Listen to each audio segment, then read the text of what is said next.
advertisements, and some of you may have seen our national advertising, the wall, the web-based advertising, et cetera, et cetera, et cetera. So all focused on one thing: to build a critical mass of support for saving the climate balance that we need for the continued success of human civilization. I mean, I'm not going to delve into all the reasons why that is so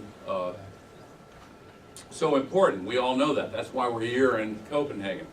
But the Alliance is an organization that I'm very proud of.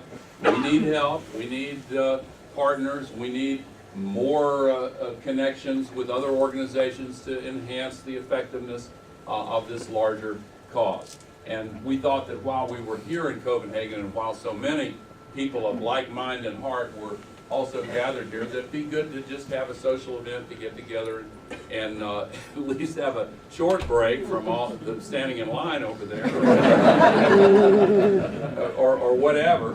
And I will say that the road forward into 2010 aims at this chicken and egg proposition I referred to earlier. I think it makes a lot of sense, and if you agree, I hope you will consider adding your voice to this. I think it makes a lot of sense to try to make a big deal out of the 40th anniversary of Earth Day, April 22nd, becoming the deadline for the United States Senate to pass the climate legislation. Deadlines have value.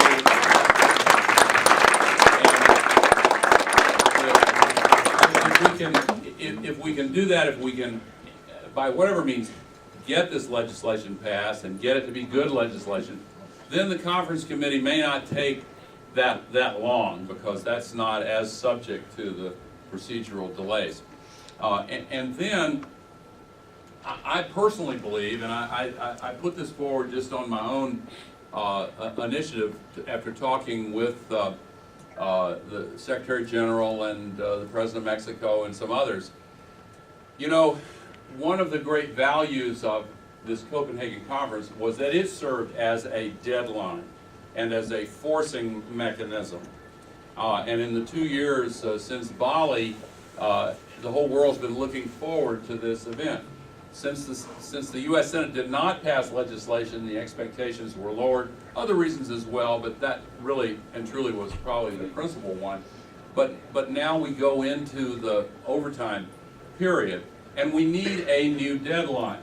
And the vagueness of the calendar stretching out ahead has been of great concern to me. There was discussion of a midterm conference of the parties sometime in the middle of the year, maybe in Bonn, maybe somewhere else, and then a previously scheduled conference of the parties that would have, if this had been a success, take up soil carbon and some other things that really need to be worked on in December. They moved that to November the 8th, and in some ways this is inside baseball, but I don't think so. I think it's really important. Looking ahead at what happens, I think is necessary to increase the chances for success. And here's my thought process. If we have the next conference of the parties 2 days after the American midterm elections, if history is any guide, no matter the political weather of the year, you're going to see losses for the incumbent party in the White House. And they could be larger this year. And the denier opponent's noise machine will work overtime to characterize those losses as a result of the cap and trade legislation passed in the House, et cetera, et cetera. Going to Mexico City 2 days after such an election, I don't think is a good formula for the kind of heroic action that's really needed at this next conference. I also believe, having worked on this issue for a long time, Tim Worth and I have been partners on this for 30 years, for God's sake, and laboring in the vineyards. And you know, for some strange reason, when it's hot outside, there's an impact. Shouldn't be that way because we all know that is irrelevant. But the calendar and the timing to wait a full year to just barely squeak by 2 days the U.S. midterm elections, I think is really short-sighted myself. I think we need a sense of urgency. Every day we put another 90 million tons of this global warming pollution up there. And we ought to act like there's a feeling of urgency. I don't want to wait another full year with a vague deadline, predictably conflicting with the political currents of the nation that the rest of the world has been waiting on. So I propose the idea of moving it to July, to the hottest week of the year, and to have enough time between this one and the next one to absorb the outcome, and midway through that period to establish a deadline for the United States Senate to act. Now, that's a difficult combination shot, but hey, we've got to get creative here. In any case, I have reason to believe that both the United Nations and the government of Mexico will be willing to do this. And I also have some concern that maybe, I don't know what the U.S. administration will think. Maybe they want to get it just past the midterms. I don't know. But my focus is on solving this climate crisis.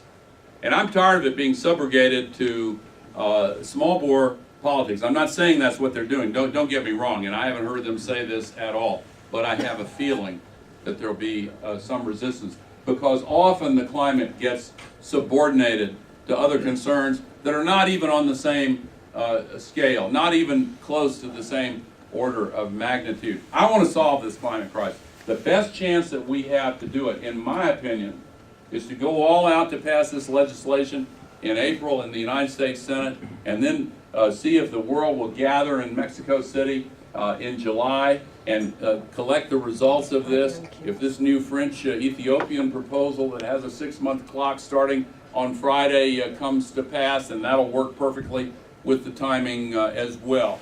But if you agree with that, after thinking about it, I would urge you to see if we can get a critical mass for that kind of proposal.